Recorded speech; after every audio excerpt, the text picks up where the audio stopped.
Alors, puis les gens demandent c'est quoi l'importance de la mémorisation. Alors, il faut savoir que Imam al-Qurtubi, rahimahullah azza wa jal, dans son Muqaddimah, il a dit que celui qui mémorise le Coran, en fait, il porte le wahi, la révélation sur ses épaules, avec la différence que ça n'a pas été révélé hein, à cette personne.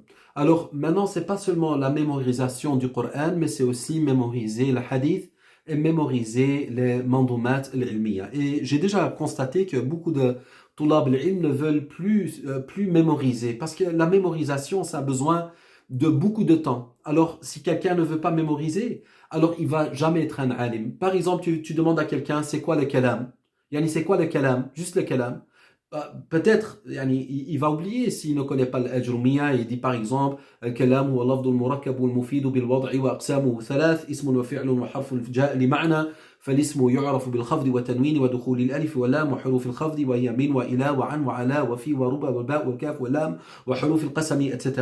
أو كلامنا لفظ مفيد كاستقم واسم وفعل ثم حرف الكلم واحده etc.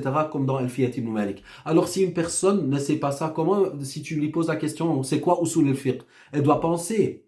Alors, la personne ne va pas savoir, mais si elle a mémorisé, par exemple, Mandumat al-Imrit et dans Usul al-Fiqh, il va dire, هاك أصول الفقه لفظ اللقب للفن من جزئين قد تركبا الأول الأصول ثم الثاني الفقه والجزءان مفردان etc. Alors, la personne va savoir comment parler. Tu vas lui poser une question très simple. Ce sont qui les plus grands prophètes, ou plutôt Rusul, messagers dans l'islam, il va pas savoir. يعني on va dire يعني أولهم نوح بلا شك كما أن محمدا لهم قد ختم في سورة الأحزاب والشورى تلا يعني alors c'est dans سورة الأحزاب والشورى il va savoir. Alors si une personne ne connaît pas ça يعني elle va pas savoir porter la connaissance avec elle où elle va.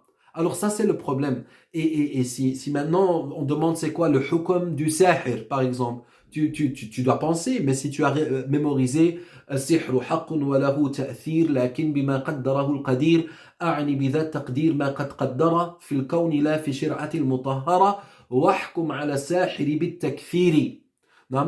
Alors tu vas voir que la mémorisation, ça va t'aider, même dans, si par exemple tu mémorises dans le hadith, tu demandes quelqu'un c'est quoi le hadith al-musalsal. Si tu mémorises pas le Bayquniya, bien sûr Alfiyat ibn Malik après ça ou des autres poèmes, tu vas pas savoir. Alors, يعني مسلسل قل ما على وصف أتى مثل أما والله أنبأني الفتى كذاك قد حدثنيه قائما أو بعد أن حدثني تبسما.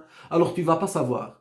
Alors maintenant, c'est très important pour le talib al-ilm de savoir si tu veux être un talib al-ilm, il faut mettre la mémorisation parce que sinon tu vas pas savoir porter la connaissance avec toi et tu vas toujours avoir besoin de quoi? Tu vas toujours avoir besoin des feuilles devant toi. C'est quoi la différence alors entre toi et un livre? C'est quoi la différence si tu as toujours besoin d'un livre pour parler aux gens? Ça n'a pas de sens. Alors c'est pour cela que on doit apprendre, on doit bien apprendre le Coran, la sunna du messager d'Allah alayhi salatu wassalam. Tu lui poses une question, tu dis donne-moi un hadith sur l'iman, il sait pas.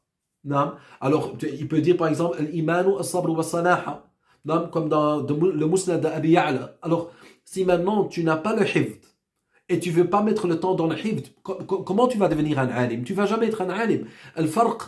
La différence entre un alim et une personne qui prétend être un alim, c'est pas seulement la compréhension, mais c'est tout d'abord la mémorisation. Il n'y a pas un alim qui ne mémorise pas. Il n'y a pas, ça n'existe pas.